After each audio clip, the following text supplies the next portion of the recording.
Halo semuanya, Assalamualaikum warahmatullahi wabarakatuh. Nama saya Dita Septia Anggreni dari Prodi Ilmu Hukum Fakultas Hukum semester 1 kelas B dengan NPM 210201037. Saya di sini akan mempresentasikan materi tentang pengertian asal-usul dan fungsi dari agama. Oke, langsung saja. Latar belakang mengapa kita perlu mempelajari pengertian asal-usul dan fungsi dari agama. Agama merupakan suatu ciri kehidupan sosial manusia yang universal, dalam arti bahwa semua masyarakat mempunyai cara-cara berpikir dan pola-pola perilaku yang memenuhi syarat untuk disebut agama atau religius. Ensiklopedia Islam Indonesia menyebutkan bahwa agama berasal dari kata Sanskerta.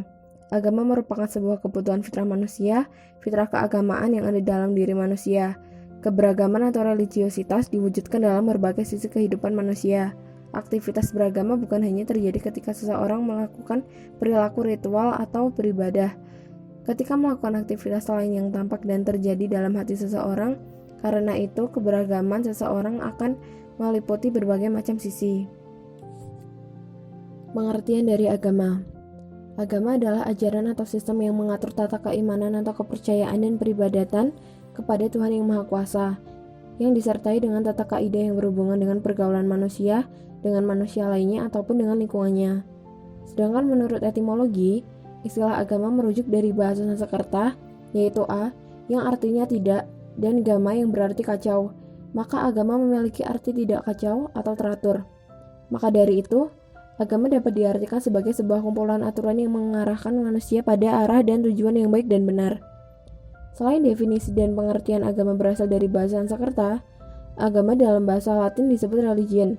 Dalam bahasa-bahasa barat sekarang bisa disebut religion atau religious. Dan dalam bahasa Arab disebut din. Definisi agama menurut beberapa ahli. Pertama, Emile Durkheim mengatakan bahwa agama adalah suatu sistem yang terpadu yang terdiri atas kepercayaan dan praktik yang berhubungan dengan hal yang suci. Kedua, Harun Nasution mengatakan bahwa agama dilihat dari sudut muatan atau isi yang terkandung di dalamnya merupakan suatu kumpulan tentang tata cara mengabdi kepada Tuhan yang terhimpun dalam suatu kitab. 3. Edward Burnett Taylor. Definisi agama adalah kepercayaan seseorang terhadap makhluk spiritual, misalnya roh, jiwa, dan hal-hal lain yang punya peran dalam kehidupan manusia. Kuncharoningrat juga menyimpulkan bahwa agama merupakan rasa percaya seseorang manusia agar bisa nyaman ketika menjalani kehidupan, meliputi kenyamanan jasmani dan rohani. Asal-usul agama. Yang pertama ada teori jiwa. Pendapat ini dipelopori oleh seorang ilmuwan Inggris yang bernama Edward Burnett Taylor pada tahun 1832 sampai 1917 yang mengenalkan teori animisme. Ia mengatakan bahwa asal mula agama bersamaan dengan munculnya kesadaran manusia akan adanya roh atau jiwa. Dengan kata lain, kesamaan itu bersifat kebetulan, mereka merupakan kesamaan fundamentalis dari jiwa manusia. Yang kedua, ada teori batas akal. Teori batas akal ini berasal dari pendapat seorang ilmuwan besar Inggris, James G. Frazer. Menurut Frazer, manusia bisa memecahkan berbagai persoalan hidupnya dengan akal dan sistem pengetahuannya. Frazer pada tahun 1854 sampai 1941 mengemukakan teorinya tentang asal-usul agama atau religi dalam jilid pertamanya dalam karangannya yang berjudul The Golden Bough: A Study in Magic and Religion. Yang ketiga, ada teori krisis dalam hidup individu. Teori ini berasal dari M. Crowley dalam bukunya The Truth of Life tahun 1905 yang kemudian diuraikan secara luas dan terperinci oleh Alvan Genep. Menurut kedua pakar tersebut, dalam perjalanan sejarah hidupnya, manusia mengalami banyak krisis yang terjadi dalam masa-masa tertentu. Dalam hal menghadapi masa krisis serupa itu, manusia butuh melakukan perbuatan untuk memperteguh imannya dan menguatkan dirinya. Teori yang keempat merupakan teori kekuatan luar biasa. Pendapat ini diajukan oleh R.R. Maret pada tahun 1866 sampai 1943 yang merupakan seorang murid pelanjut Taylor. Menurutnya bahwa pangkal dari segala perilaku keagamaan ditimbulkan oleh perasaan tidak berdaya dalam menghadapi gejala-gejala dan peristiwa-peristiwa yang dianggap luar biasa dalam kehidupannya. Dengan demikian, asal-usul agama menurutnya adalah mana.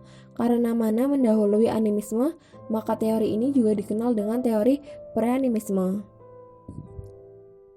Yang kelima, ada teori sentimen kemasyarakatan. Teori yang disebut teori sentimen kemasyarakatan ini berasal dari pendapat seseorang ilmuwan Perancis yang bernama Émile Durkheim. Dalam bukunya itu, dia mengemukakan teori baru tentang dasar-dasar agama yang sama sekali berbeda dengan teori-teori yang pernah dikembangkan oleh para ilmuwan sebelumnya. Teori tersebut berpusat pada pengertian dasar sebagai berikut. Nomor 1, dalam pikirannya, emosi keagamaan itu berupa perasaan yang mencakup rasa keterkaitan, bakti, cinta, dan sebagainya terhadap masyarakatnya sendiri yang baginya merupakan seluruh dunianya. Kedua, emosi keagamaan tidak selalu berkobar-kobar setiap saat dalam dirinya.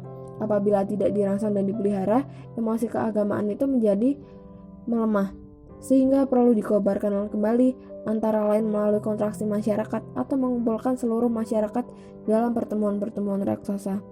Ketiga, emosi keagamaan yang timbul karena rasa sentimen kemasyarakatan membutuhkan suatu objek tujuan.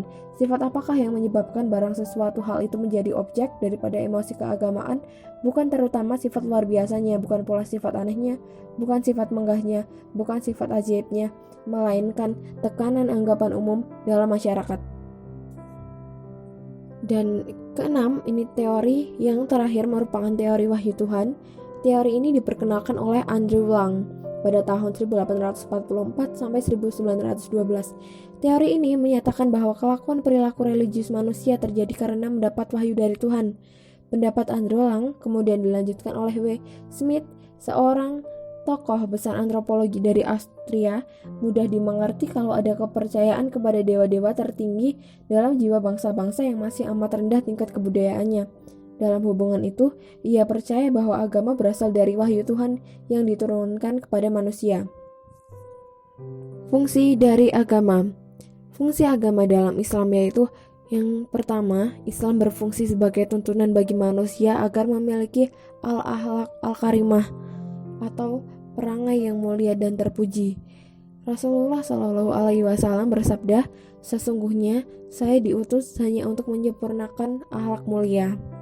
Yang kedua, agama Islam itu berfungsi sebagai jalan untuk menggapai kemaslahatan, ketenangan dan kedamaian serta keselamatan baik di dunia maupun di akhirat. Allah Subhanahu wa taala berfirman, "Dan janganlah kamu membuat kerusakan di muka bumi ini setelah Allah memperbaikinya." Quran surah Al-A'raf pada ayat 56. Ketiga, Islam mengandung ajaran-ajaran yang moderat, seimbang dan lurus atau al-din al-qayyim. Allah berfirman, "Dan carilah pada apa-apa yang dianugerahkan oleh Allah kepadamu, kebahagiaan negeri akhirat, dan janganlah kamu melupakan bahagiamu dalam kenikmatan dunia." Quran surah Al-Qasas ayat 77. Keempat, agama mestinya berfungsi sebagai pemersatu umat yang berbeda-beda, baik dari segi keagamaan, suku, dan adat istiadat, karena agama mengajarkan bagaimana berperilaku dan bersikap secara baik terhadap orang-orang yang berbeda-beda itu.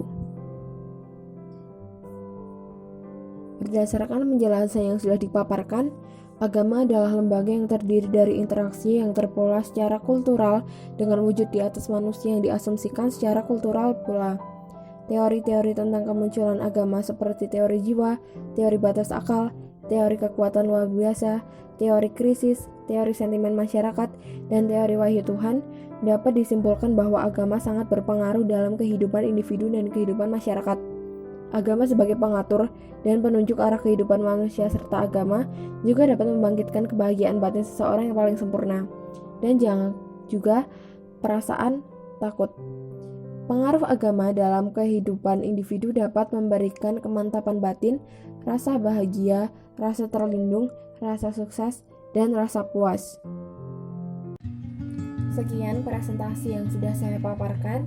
Apabila ada tutur kata saya yang salah dan kurang berkenan di hati Anda sekalian, mohon dimaafkan. Wabillahi taufiq wal hidayah. Wassalamualaikum warahmatullahi wabarakatuh. Terima kasih.